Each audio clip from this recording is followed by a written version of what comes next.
What's up guys, Nathok here. Today I'll be talking about whether Total War Warhammer will succeed or fail.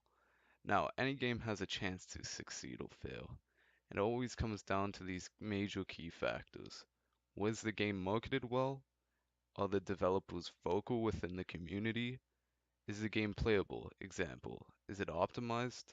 And is it stable? And is the game fun? Alright guys, to start off, I'm going to be talking about the information given out from Creative Assembly.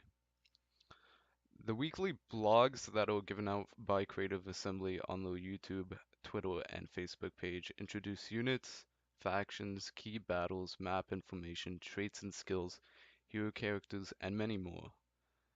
The four factions that they have right now, the Greenskins, the Empire, Dwarfs, and Vampire accounts.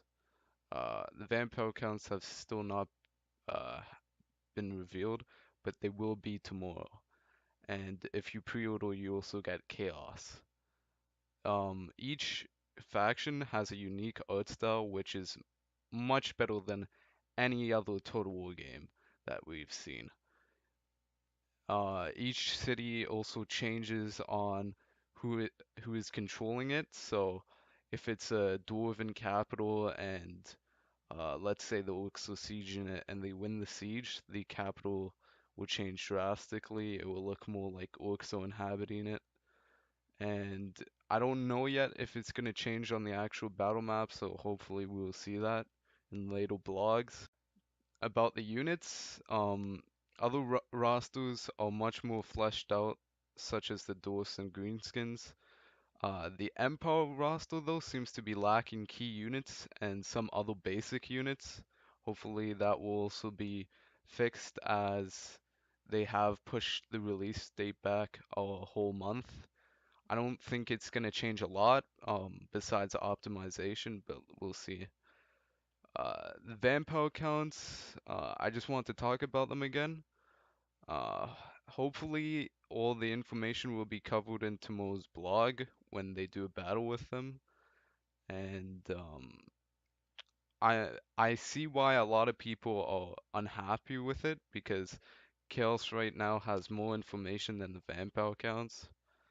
And recently there's a new Siege blog uh, shows how big the cities are, and I really like the Empire architecture in these pictures because we're always getting like the same type of looking cities in the other Total War games, so really nice to see something really different. And I really think the spells will be a huge part of this game, especially in sieges when all the enemies are clumped up in one small area. Using one of the spells may drastically change the battle, and the sieges just look absolutely massive, so really excited for that. Before I continue, I also want to talk about the pre-order bonus, the goods and the bads. I'm going to be relating it to the Steam refund policy. So pretty much, the Steam refund policy that was introduced back in I think 2015 allows people to return a game within 2 weeks of when they bought it and within 2 hours of playtime. So that at least gives us a chance to try out the game, see if it's good or bad, and uh, to have a chance to refund it. So if you end up do pre-ordering the game for the Chaos pack and you find out the game is not good and you don't like it, you can refund it. So that's at least some good information. Uh, if you truly don't know how the game is gonna be good or bad, let YouTubers like me that like to review games and Twitch streamers help you make a decision on whether the game is good. Good, at least they are giving us a chance to giving it to us for free instead of totally hiding it behind another paywall like the other DLCs for Rome 2 or Attila. Um, the bad, nobody likes pre-orders, which I can see why people have gotten screwed on countless occasions with pre-orders. I haven't really been affected by it because I don't really pre-order. The only game I ever got on first day was Skyrim, so I've been pretty good with that. Now, the PC specs and the pushback of the release date.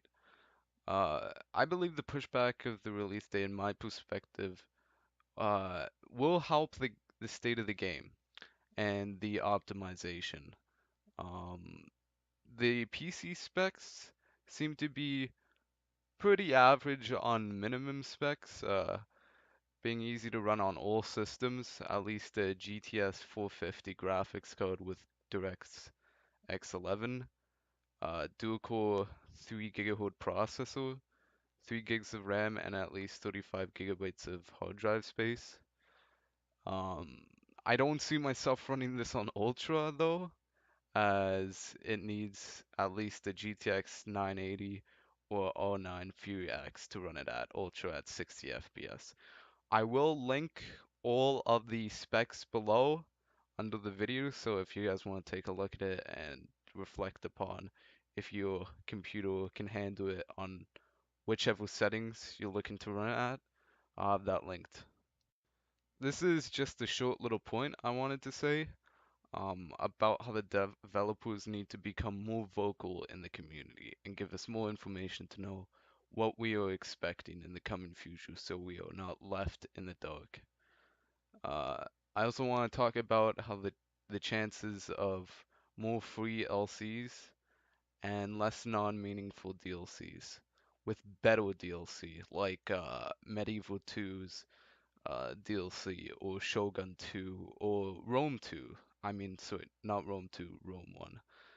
Uh, and I want to know, will Warhammer follow the same downfalls as Rome 2 and Attila, or will it go back to it's the old way of creating DLC? Right, guys, to wrap up this talk today, I just want to say you guys have a lot of options to finding out whether you want this game or not. I also want to say to not overhype this game so you'll not be disappointed when something is not what you wanted on the release. Saying that, I am still worried about a couple things about the game, but I overall believe the game will be of some quality. Uh, so, as always, guys, remember to like and subscribe, and I'll be back with some more content shortly. You humans always make a mess of things. No wonder the Farseer chose the orcs as our instruments instead of you. Eldar down!